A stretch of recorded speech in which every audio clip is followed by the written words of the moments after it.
আসসালামু আলাইকুম রহমতুল্লাহি ওয়া চলে আসলাম মোস্তফা এগ্রোর আর একটা নতুন ভিডিও নিয়ে।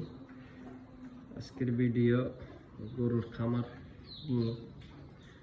আজকে দেখাবো মোস্তফা এগ্রোর গরুর খামার। এটা হচ্ছে মোস্তফা এগ্রোর সর্বপ্রথম গরু।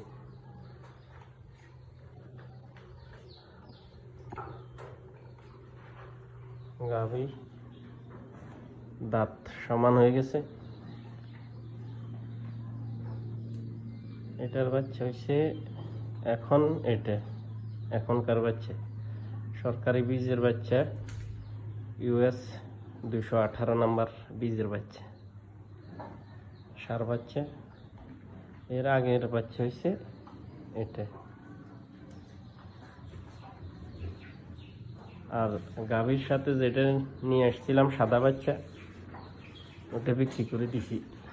ওটা বীজ দেওয়া হয়েছিল 5-7 বার, রাখে নাই। এটার মতো সাদা ছিল।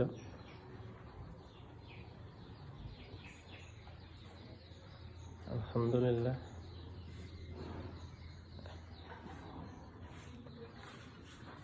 আর এখান দিয়ে আছে একটা বকনা বাছুর, বীজ দেওয়া হয়েছে আজকে 1 মাস। আলহামদুলিল্লাহ, মনে হচ্ছে বীজ রাখছে। আর এটা হচ্ছে আরেকটা হলস্টাইন ফ্রিজিয়ান, সবগুলোই ফ্রিজিয়ান ক্রস। এটা একটা 5 মাসের গাভিন বকনা বাছুর। ওইদিকে আছে আরেকটা ষাঁড় বাছুর। এরা 2 জন ভাই বোন। এদের মা, একে নিয়ে এর মাকে নিয়ে এসেছিলাম। এর মা তো পরবর্তীতে অসুস্থ হয়ে, বাচ্চা দেওয়ার পর অসুস্থ হয়ে গেছে, জবাই করে দিছি। এরা 2 জন ভাই বোন, এক পরিবার। আর এরা 3 জন এক পরিবার। যদিও এরা 4 জন ছিল, একজন তো বিক্রি করে দিছি কোরবানের সময়। বীজ কনসেপ্ট করে না, 5-7 বার বীজ দেওয়া হয়েছে। একবার কনসেপ্ট করার পরে 4 মাসের বাচ্চা নষ্ট হয়ে গেছে। পরবর্তীতে আর বীজ দেওয়ার পরে বীজ রাখে না।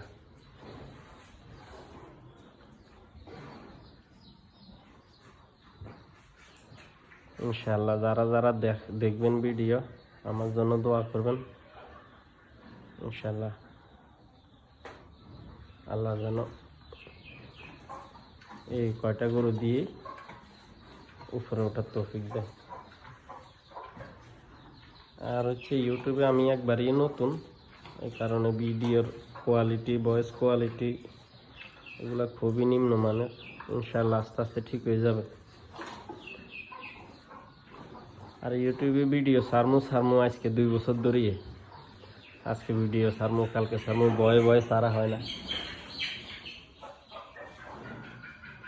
ইনশাআল্লাহ আজকেই শুরু করছি, কই দিয়ে দিই।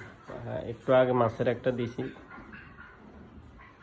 এখন গরুরটা।